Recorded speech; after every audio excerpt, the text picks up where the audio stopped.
Okay. Today we will talk about capacitors. Capacitors, अगर आप simple terms में देखें तो we say that they are the one of the most fundamental passive components.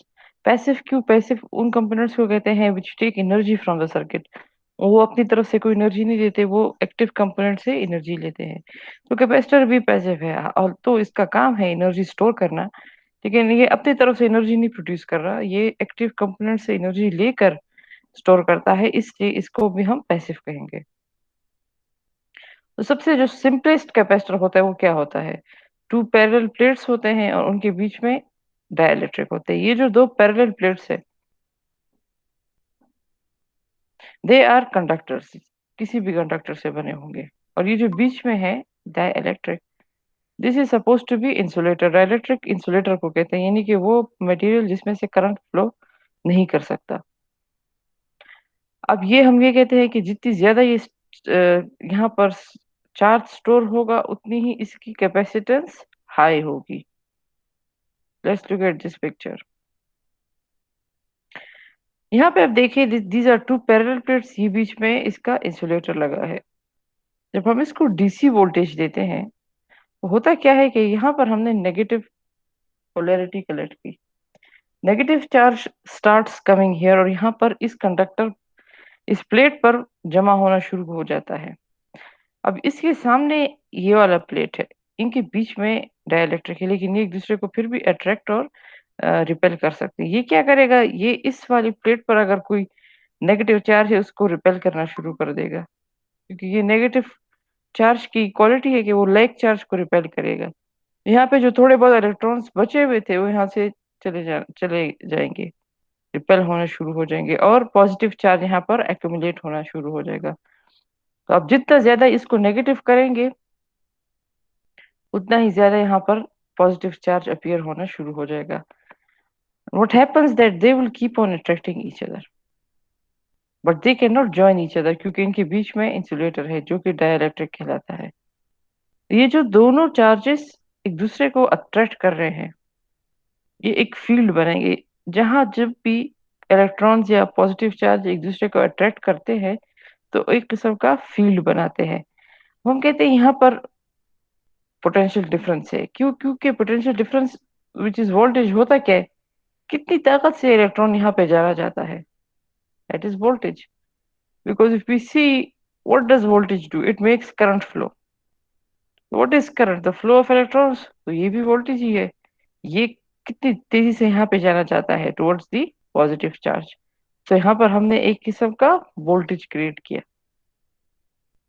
अब आप let's say इस DC को इंक्रीज करते जाएं, तो when you keep on increasing the DC voltage, the negative charge will keep on accumulating here, बढ़ते जाएंगे। लेकिन इसका भी एक थ्रेशोल्ड, ये नहीं कि बस आप करते जाएंगे, क्योंकि जितना आप इस पे नेगेटिव चार्ज अप्लाई करते जाएंगे और यहाँ पे पॉजिटिव चार्ज अप्लाई करते जाएंगे, ये दोनों एक दूसरे को और भी ज्यादा पावर से अट्रैक्ट करने की कोशिश करेंगे। अब एक वक्त आएगा कि जब इसकी कैपेसिटी खत्म हो जाएगी इस कंडक्टर की, और अपने इस पे इसलिए हम कहते हैं ना कि जब आप इस पे डीसी डालते हैं तो ये डीसी को अलाउ नहीं करता। क्यों? क्योंकि यहाँ पे डीसी की पोलैरिटी चेंज नहीं होती। So this is minus and this is positive all the time in DC. यहाँ पे नेगेटिव चार्ज अक्यूमुलेट होता जाएगा और यहाँ पे पॉजिटिव चार्ज। अब आपने इतना ज्यादा इंक्रीज कर दिया कि एंड में क्या करेगा, ये एंड में ये लोग इस कैपेसिटर, इस डाइलेक्ट्रिक को ब्रेक करके एक दूसरे को ज्वाइन कर लेंगे। एक ऐसा भी हो सकता है अगर इसका थ्रेशोल्ड आपने तोड़ दिया, यानी कि जब आपके पास कभी कैपेसिटर होगा उस पे बाकायदा रिटर्न होगा कि इसके इतनी कैपेबिलिटी है, but let's say you break it, then this electrons will go and join this positive charge, so you have to remain inside that threshold. दूसरा तरीका क्या है? आप लेट्स से चाहते हैं कि भाई इस पे ज्यादा चार्ज है, तो आप क्या करेंगे? आप प्लेट्स का एरिया बढ़ा देंगे। बिल्कुल, आपने प्लेट्स का एरिया इंक्रीज कर लिया, आपके पास ज्यादा चार्ज अब उस प्लेट पे आ सकता है। दूसरा तरीका आप क्या करें, आपने ये जो डाइलेक्ट्रिक है, मैंने आपसे कहा ना कि अगर आपने ये चार्ज और भी इंक्रीज कर दिया तो ये इस डाइलेक्ट्रिक को तोड़ देंगे। आप इस डाइलेक्ट्रिक की क्वालिटी बढ़ा दे, आप इसको इतना पावरफुल इंसुलेटर बना दे कि बहुत मुश्किल हो इसको तोड़ना, तो भी आपके पास वोल्टेज इंक्रीज होगा, यानी कि चार्ज इंक्रीज होगा। इसके अलावा आप इन दोनों के बीच में फासला कम कर देने की, डाइलेक्ट्रिक को और भी थिन कर दे, अब ये दोनों एक दूसरे के बहुत ही करीब हैं, लेकिन फिर भी एक दूसरे को नहीं ज्वाइन कर सकते। तो जब ये जितने करीब आएंगे, ये और भी ज्यादा पावर के साथ एक दूसरे को अट्रैक्ट करेंगे। So that would be again more charge will be stored here. तो इस तरह से आप इसका चार्ज बढ़ा सकते हैं। अब हम कहते हैं ना कि डीसी को ये नहीं अलाउ करता, हम कहते हैं कैपेसिटर ब्लॉक्स डीसी। ब्लॉक किस तरह कर रहा है? इधर नेगेटिव चार्ज अक्यूमुलेट हो रहा है और इधर पॉजिटिव चार्ज। और हम क्या कहते हैं, electron current is the flow of charges. अब ये यहाँ पे तो आ रहे हैं लेकिन इधर से जा नहीं रहे, हमारा यहाँ पे जमा होते जा रहे हैं। इसलिए हम कहते हैं कि डीसी वोल्टेज को कैपेसिटर ब्लॉक कर दे। लेकिन एसी में क्या होता है? एसी कंटिन्यूअसली चेंज होता है। एसी की पोलैरिटी 1 सेकंड में 50 बार चेंज होती है, प्लस से माइनस। तो एसी में क्या होता है, यहाँ पे नेगेटिव चार्ज आ जाता है, यहाँ पे पॉजिटिव, फिर सेकंड के 50वें हिस्से में इधर पॉजिटिव, इधर नेगेटिव, इधर नेगेटिव पॉजिटिव, ये पोलैरिटी कंटिन्यूअसली चेंज होती है। तो हम कहते हैं कि जब इसकी पोलैरिटी चेंज होती है, यहाँ पे पहले इलेक्ट्रॉन आते हैं, फिर पॉजिटिव, फिर इलेक्ट्रॉन। तो ये जो चेंजिंग ऑफ पोलैरिटी है, ये भी असल में एक करंट ही है। Electrons are travelling. तो वी से कि it allows AC but it does not allow DC. हाँ, आपने कैपेसिटर को चार्ज करना हो, then you connect DC to it. DC will fully charge it. Okay. Now, when we talk about the capacitance, formula क्या है? Capacitance is the ratio of charge to voltage।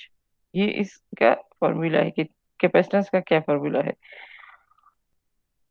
और अगर आप फिर चार्ज का फॉर्मूला निकालना चाहे तो charge is equal to CV, Q is equal to CV. तो इसका मतलब ये कि आप अगर चाहते हैं कि आपके पास ज्यादा से ज्यादा चार्ज हो, तो आप क्या करेंगे, आप कैपेसिटेंस इंक्रीज करेंगे और वोल्टेज इंक्रीज करेंगे, तो ज्यादा चार्जेस पाएगा। यहाँ पे फिर इसने एक शॉर्ट सा न्यूमेरिकल भी किया है कि for 22 microfarad capacitor is connected, तो चार्ज ज्यादा होगा। तो ये सी और वी को मल्टीप्लाई कर दे। लेकिन खैर, आप न्यूमेरिकल्स ना करें, this is just a simple numerical, this multiplied C with V, so it got 220 microcoulomb. So if you increase capacitance and you increase the voltage, you will get a high amount of charge stored on the capacitor. इस तरह ये example ने कहा है कि मिसाल इस तरह है कि एक बॉटल में इन्होंने रबर बैंड्स डाले हैं और नहीं डाल सकते। तो या तो इस तरह करेंगे कि बड़ा बॉटल लेंगे, या इसमें जोर से और रबर बैंड्स रखने की कोशिश करेंगे। तो यही कह रहे हैं ना कि आप इसकी कैपेसिटेंस या बढ़ा दें, यानी कि इस बड़ा बॉटल ले ले, या आप इसमें रबर बैंड्स डालें। तो जब आप इसमें रबर बैंड्स डालेंगे तो इसका मतलब ये है कि you are creating more voltage. है, मैंने आपसे कहा ना कि यहाँ पर आप अ, और भी इसमें डालते जाएंगे जोर से, और भी इलेक्ट्रॉन्स मतलब इसकी चार्ज को इंक्रीज करेंगे, so they will keep on attracting each other. तो वही कह रहे हैं कि रबर में भी इसी तरह होता है कि I mean, rubber can jump out, so that's why they are giving the example of rubber. Acha, now this is the formula for the energy stored in the capacitor, 1 by 2 CV square. We did perform this formula in class. आप लोग ये देख ले as a home assignment, not assignment, but as yourself कि ये 1 by 2 CV square किस तरह आता है। दो तीन लाइनों का ही ये एक derivation है कि how do we get that the energy stored in a capacitor is equal to 1 by 2 CV square. Okay. हाँ, वो फिजिकल कैरेक्टरिस्टिक्स की बात करते हैं। यही हमने बताया कि फिजिकल कैरेक्टरिस्टिक्स किस तरह डिपेंड करते हैं। ये असल में ई नॉट है और ये ई आर है। कह रहे हैं कि अगर आप कैपेसिटेंस को इंक्रीज करना चाहते हैं तो e naught is the permittivity of free space. इसके साथ परमिटिविटी, रिलेटिव परमिटिविटी, यानी कि कौन सा डाइलेक्ट्रिक है। तो जब आपका डाइलेक्ट्रिक की रिलेटिव परमिटिविटी हाई होगी तो आपकी कैपेसिटेंस हाई होगी। इसका मतलब यह है कि जितना ज्यादा हाई लेवल का इंसुलेटर होगा, उतनी ही ज्यादा उसकी परमिटिविटी ज्यादा होगी। A is the area of the plates. Yes, we know कि आप प्लेट्स का एरिया इंक्रीज करेंगे तो आपकी कैपेसिटेंस इंक्रीज होगी। और D is the distance between the plates. हाँ, आप डिस्टेंस कम करते जाएंगे तो आपकी कैपेसिटेंस बढ़ती जाएगी, because they would keep on interacting each other more fiercely. So आपने डिस्टेंस को बढ़ा दिया तो आपकी कैपेसिटेंस कम होगी। ये इनवर्सली प्रोपोर्शनल है।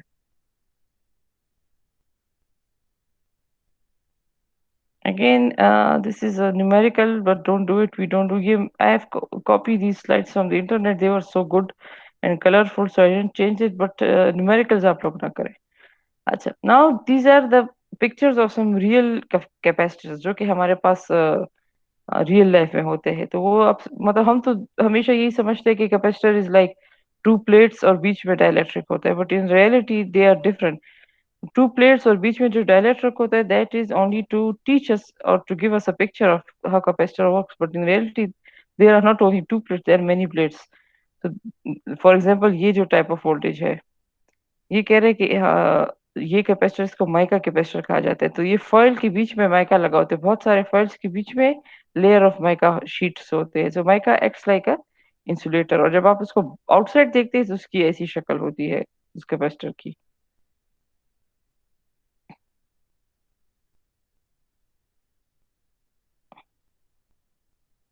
ओके, इसी तरह ये प्लस सेरेमिक कैपेसिटर है। सेरेमिक की बहुत ज्यादा हाई इंसुलेशन पावर होती है, तो ये कह रहे हैं कि high capacitance due to high ER. लेकिन ये थोड़े से छोटे कैपेसिटर्स होते हैं, तो इनके बीच में जो डाइलेक्ट्रिक होता है वो सेरेमिक डिस्क की शक्ल में होता है। और वो ये कह रहे हैं कि इनकी जो मतलब जो कंडक्टर होता है वो लेड वायर्स होते हैं, सॉरी सिल्वर इलेक्ट्रोड्स होते हैं, और ये इसके अंदर इन्होंने सोल्डर किया होता है।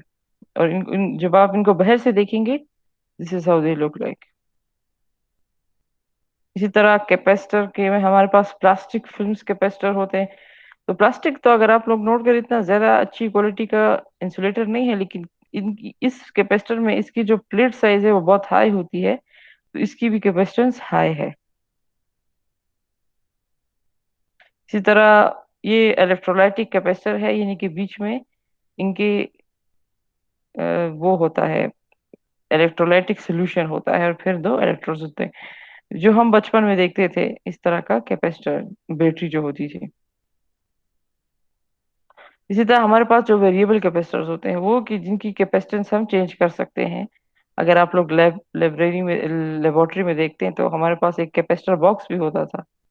तो वो ऐसे कैपेसिटर होते थे जिनकी कैपेसिटेंस आप चेंज कर सकते हैं, फिक्स नहीं होते थे। ओके, इसी तरह this is a slide about how to label the capacitors, कि electrolytic capacitors have large values so they are in microfarad, और कुछ की पिकोफेराड होती है etcetera, not that much important. ये फिर एग्जाम्पल है, no no reason to do that. अच्छा, now let's come here. Capacitors जो होते हैं, जो आप लोग if you remember when we connect resistors in series, resistance increase हो जाती है। मगर कैपेसिटर का उल्टा सिलसिला है, जब आप कैपेसिटर को सीरीज में कनेक्ट करेंगे तो कैपेसिटेंस डिक्रीज होगी, and you can find them by this formula which we use to find parallel resistance. तो कैपेसिटर का उल्टा है, क्यों? देखिए, look at this picture. These two capacitors are in parallel, sorry in series. इस plate पर positive charge है, इस पे नेगेटिव चार्ज है, इस पे पॉजिटिव चार्ज है, इस पे नेगेटिव चार्ज है। अब यहाँ जो नेगेटिव चार्ज है और इधर जो पॉजिटिव चार्ज है, इनके बीच में क्या है? तार है, विच इज अ कंडक्टर। इसका नेगेटिव चार्ज और ये पॉजिटिव चार्ज एक दूसरे को कंबाइन करेंगे और इन दोनों प्लेट्स का चार्ज जो है वो जीरो हो जाएगा। आखिर में किसका चार्ज रहेगा? आउटर प्लेट का और इस आउटर प्लेट का। इसी तरह अगर आप और भी लगाते जाएंगे तो एक दूसरे को अट्रैक्ट करते जाएंगे। तो हम ये कहते हैं कि ये जब एक दूसरे को अट्रैक्ट नहीं करते, वो तो इसलिए नहीं करते कि उनके बीच में डाइलेक्ट्रिक होता है। यहाँ पे तो अब बीच में तार आ गई है दोनों के प्लेट्स के बीच में।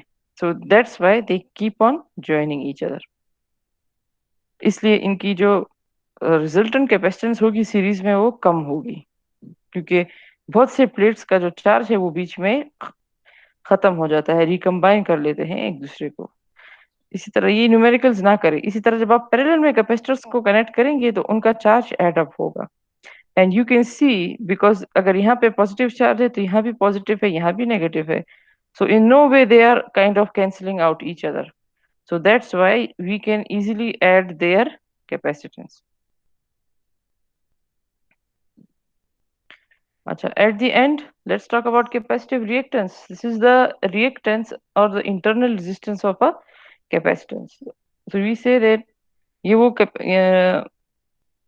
रेजिस्टेंस है जो कैपेसिटर शो करता है, आप इसको डीसी दे या एसी दे। और देखिए, जब मैंने आपसे कहा ना कि इट डजेंट अलाउ डीसी, वो तो हमने देख लिया कि भाई डीसी को इसलिए पास नहीं होने देता कि डीसी की पोलैरिटी नहीं चेंज होती, and we know that the frequency of DC is zero. तो अगर आप कैपेसिटिव रिएक्टेंस पे डीसी डाल दें, तो डीसी की फ्रीक्वेंसी क्या है, 1/2 पाई 0 सी, सो 1/0 becomes infinity. We can say that on DC voltage the capacitive reactance become infinite. That's why it won't allow DC. AC पर इसकी कैपेसिटिव रिएक्टेंस इनफाइनाइट नहीं होती, बल्कि कोई वैल्यू होती है. So that's why it does not allow DC voltage. Okay, now let's talk about inductors. Inductors and capacitors are kind of cousins. That's what physics says. लेकिन inductor में हमारे पास एक इंतहाई इंपॉर्टेंट फेनोमेना आता है. वी से कि capacitor store energy in the electric field और electrostatic field. हम कहते हैं कि inductor store energy in magnetic field.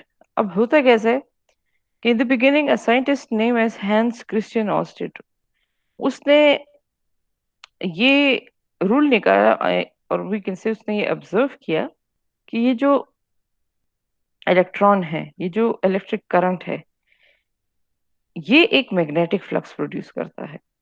उसने कहा, ये उसका रूल था. फैराडे ने सोचा कि भाई अगर एक इलेक्ट्रॉन यानी कि एक electric current flux magnetic flux produce कर सकता है, तो फिर एक मैग्नेटिक फ्लक्स भी इलेक्ट्रिक करंट प्रोड्यूस कर सकता है, मतलब उल्टा. लेकिन जब उसने देखा, उसने शो किया, तो उसने देखा कि मैग्नेटिक फ्लक्स इलेक्ट्रिक करंट बहुत थोड़ी देर के लिए प्रोड्यूस करता है. हाँ, अगर आप उस मैग्नेटिक फ्लक्स को चेंज करें तो वो करंट प्रोड्यूस करेगा. और वो करंट किस तरह होगा कि असल में वो मैग्नेटिक फ्लक्स एक ईएमएफ इंड्यूस कराएगा, और उस ईएमएफ के बाद एक करंट प्रोड्यूस होगा, बिकॉज वी नो कि वोल्टेज प्रोड्यूसेस करंट. लेंज ने ये लॉ निकाला कि वो जो ईएमएफ प्रोड्यूस होगा और उससे जो करंट प्रोड्यूस होगा, जो चेंज मैग्नेटिक फ्लक्स की वजह से आ रहा है, that will be in the opposite direction. अब देखिए, मैग्नेटिक फ्लक्स हमारे पास कहाँ से मिलता है, वो भी हमारे पास एक करंट की मदद से ही मिल रहा है. तो वो कह रहे हैं कि उसकी वजह से, उस चेंज मैग्नेटिक फ्लक्स की वजह से जो ईएमएफ इंड्यूस होगा और जो करंट उससे प्रोड्यूस होगा, वो जो स्टार्ट में करंट ने प्रोड्यूस किया था वो उसके ऑपोजिट डायरेक्शन में होगा. That's what length is said. तो होता क्या है, चलिए मैं आपको सर्किट पे दिखाऊं. This is again the same thing कि अगर आप मैग्नेटिक फ्लक्स को इस तार के इस डायरेक्शन में जाएंगे तो करंट एक डायरेक्शन में प्रोड्यूस होगा, और यहाँ से लेके जाएंगे तो करंट दूसरे डायरेक्शन में प्रोड्यूस होगा. Now let's look eight here what is inductance. देखिए, ये बात याद रखिए. ये इंडक्टर है. क्या है इंडक्टर? एक तार है, और तार को इन्होंने एक शक्ल दे दी है. हम अगर इस तार को आमतौर पर डीसी वोल्टेज देते हैं, तो हम कहते हैं कि डीसी पर भी तो चाहिए कि इस यहाँ पे अब डी है, तो ये तार ही आम तार. जब आप इसमें से डीसी पास करेंगे तो होगा क्या? कुछ भी नहीं होगा. अगर इसकी रेजिस्टेंस वैसे तो आइडियली जीरो होनी चाहिए, एक तार की तरह काम करेगा, बस करंट इलेक्ट्रॉन इसमें से पास हो जाएंगे.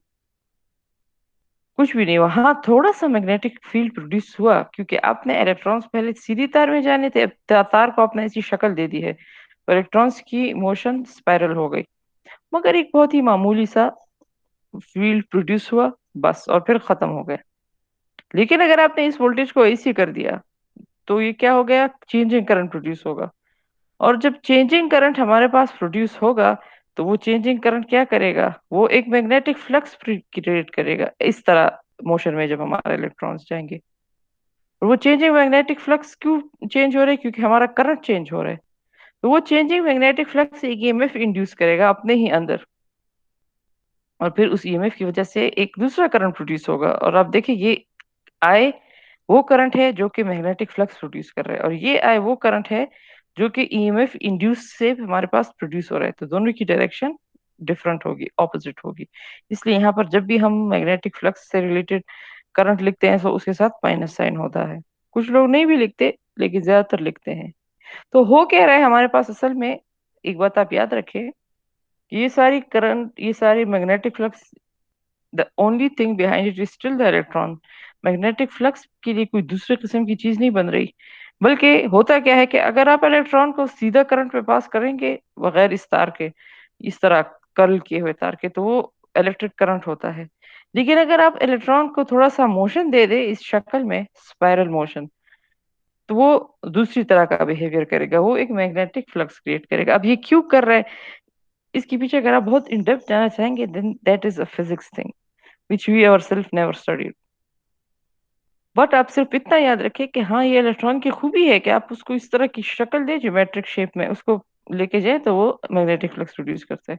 तो ये जो सारी वजह है, ये इस शक्ल की वजह से आ रही है, ये जो आपने इंडक्टर को यू रोल किया है, इस वजह से हमारे पास मैग्नेटिक फ्लक्स प्रोड्यूस हो रहा है। क्यों? क्योंकि यही करंट रेजिस्टर में पास हो रहा है। ये रेजिस्टर में कुछ भी नहीं कर रहा, रेजिस्टर में मैग्नेटिक फ्लक्स नहीं बना रहा, लेकिन सिर्फ इस पे मैग्नेटिक फ्लक्स बना रहे हैं हमारे पास। दैट्स वाई हम कहते हैं कि इसकी मैग्नेटिक शेप पे डिपेंड करता है। ये इलेक्ट्रॉन है, इसको आप ऐसे रोटेट करेंगे तो वो आपके पास मैग्नेटिक फील्ड प्रोड्यूस करेगा। ठीक है। नाउ, लेकिन चूंकि इसी के अंदर ईएमएफ इंड्यूस हो रहा है और इसी के अंदर करंट है, तो इसको हम सेल्फ इंडक्टेंस भी कहते हैं। हम कहते हैं इसके अंदर ही सब कुछ हो रहा है, तो ये सेल्फ इंडक्टेंस है। हाँ, अगर ये अपने अंदर अपने करीबी दूसरे इंडक्टर में करता तो फिर उसको हम म्यूचुअल इंडक्टेंस कहते हैं, लेकिन उसको हम मिनट के बाद देखेंगे, that is a part of transformers. इस वक्त उसको करने की जरूरत नहीं है। इस वक्त आप सिर्फ इतना देखिए कि इंडक्टेंस क्या होती है। इस तरह अब आपके पास एक नाम आता है solenoid. Solenoid, inductor, all of them are the same thing. अब ये फिजिकली किस चीज पे डिपेंड करेगा? अगर आपके पास म्यू नॉट परमेबिलिटी है, हम कहते हैं कि देखिए, ये तो इंडक्टर है, लेकिन अगर इसके बीच में मैंने एक मैग्नेट रख दिया, मैग्नेटिक मटेरियल, तो इसकी मैग्नेटिक फील्ड इंटेंसिटी और भी स्ट्रांग हो जाएगी। तो म्यू नॉट जो है, दैट इज द परमेबिलिटी। ये आपको बता रहे हैं कि ये जो इसके बीच में, अब इसके बीच में अक्सर हवा होती है, तो अगर हवा के बजाय आपने इसके अंदर मैग्नेटिक फील्ड रख दिया, तो उसकी मैग्नेटिक मटेरियल रख दिया, तो उसकी परमेबिलिटी, परमेबिलिटी का मतलब conductivity in case of magnetic field ज्यादा है, तो आपका इंडक्टेंस ज्यादा होगा। N square number of turns है, आपने जितनी ज्यादा टर्न्स ली है उतनी ज्यादा आपके पास इंडक्टेंस होगी। तो again, inductance is the production of magnetic flux. अगर आपका तार बड़ा है, एरिया ज्यादा है, तो भी ज्यादा होगी। हाँ, आपका लेंथ ज्यादा है तो इंडक्टेंस कम होगी। Unit of inductance is Henry, और हेनरी किसके बराबर है? 1 वोल्ट सेकेंड पर area. I don't know what it is, but yes, आप इसको करें तो मल्टीप्लाई करें तो आपके पास यही आता है। नाउ द वोल्टेज अक्रॉस, अच्छा, अब वो ये कह रहे कि आपने अगर फेराडेज लॉ को in the face of mathematical लिखना है, so you would say E is the induced EMF is equal to minus L di by dt। Minus इसलिए क्योंकि वो जो करंट है, that will only be produced if it is change in respect to current multiplied with L। लेकिन क्योंकि उसकी direction minus है, तो हम उसमें माइनस साइन लगाएंगे। तो ईएमएफ हमारे पास सिर्फ और सिर्फ तब प्रोड्यूस होगा जब हमारा इनपुट करंट चेंजिंग होगा, यानी कि एसी होगा, अदरवाइज हमारे पास एक ईएमएफ इंड्यूस नहीं होगा।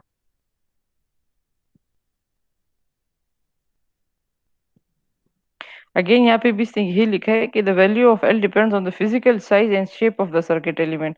देखिए, अगर सर्किट की शक्ल ऐसी है तो तब हमारे पास होगा, अदरवाइज नहीं होगा। मिसाल वही है कि दोनों काम इलेक्ट्रॉन कर रहे हैं, करंट भी इलेक्ट्रॉन प्रोड्यूस कर रहे हैं और मैग्नेटिक फील्ड भी इलेक्ट्रॉन ही प्रोड्यूस कर रहे हैं। सिर्फ मोशन का फर्क है, ऐसा नहीं है कि मैग्नेटिक फील्ड कोई दूसरी चीज प्रोड्यूस कर रहे हैं। Again, it is the voltage that is created in the inductor because of the uh, ये induced EMF। तो यहाँ पे कुछ जगहों पे मैंने आपसे कहा they put the minus sign, और कुछ जगहों पे माइनस साइन नहीं लगाते। Again it is saying that inductors are actually solenoids, और इंडक्टर बात एक ही है, सिर्फ नाम चेंज है। अच्छा, वो ये कह रहे हैं कि अगर आप इसको रियल इंडक्टर बनाना चाहे, तो सिर्फ ये नहीं कि आपने तार को इस तरह कर्ल दिया, बल्कि आप उसके बीच में मैग्नेटिक मटेरियल रख दे। सो व्हेन यू पुट और you place a magnetic material inside the inductor, तो वो जो मैग्नेटिक फ्लक्स प्रोड्यूस हो रहा है because of the changing current, उसकी पावर और भी ज्यादा हो जाएगी और वो कंसंट्रेट हो जाएगा, क्योंकि आपने उसके बीच में मटेरियल रख दिया है। तो उससे हमारा इंडक्टर और भी पावरफुल हो जाएगा, इंडक्टेंस इंक्रीज हो जाएगी। Now again, just like our capacitor, the energy stored in an inductor is equal to 1 by 2 Li square. Please do see that how we got this। मगर ये इसके पीछे यही एक फॉर्मूला है, इसी से ये आता है हमारे पास। So you should just see it। ये इसने फिर क्या क्या है कि ये L में वो L की जो फिजिकल वैल्यू है वो लिख दी है। It is for numerical purposes if somebody, but we are not going to do numericals here। We are already doing a lot of numericals in the form of circuits, so there is no need to do this numericals, ये क्या है, एक value नहीं given है, दो तीन given है, उससे आप आंसर निकाले? I don't think so these are that much tough numericals for students of your age. अच्छा, this is something about the energy density that अगर आप इंडक्टर के बीच में जगह खाली छोड़ दें, उसके जो कॉइल्स हैं, तो आपके पास इतनी ज्यादा एनर्जी नहीं स्टोर होगी, मैग्नेटिक डेंसिटी ज्यादा नहीं होगी. लेकिन अगर आप मटेरियल रख दें तो आपकी मैग्नेटिक डेंसिटी ज्यादा होगी, और ये इसका फॉर्मूला भी है. ठीक है, any questions?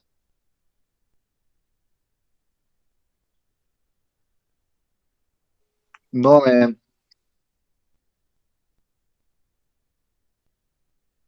Okay, that's it. चलिए, मैं आपकी अटेंडेंस लेती हूँ. आप लोग इतना आते हैं इस क्लास में, you guys deserve to be attended.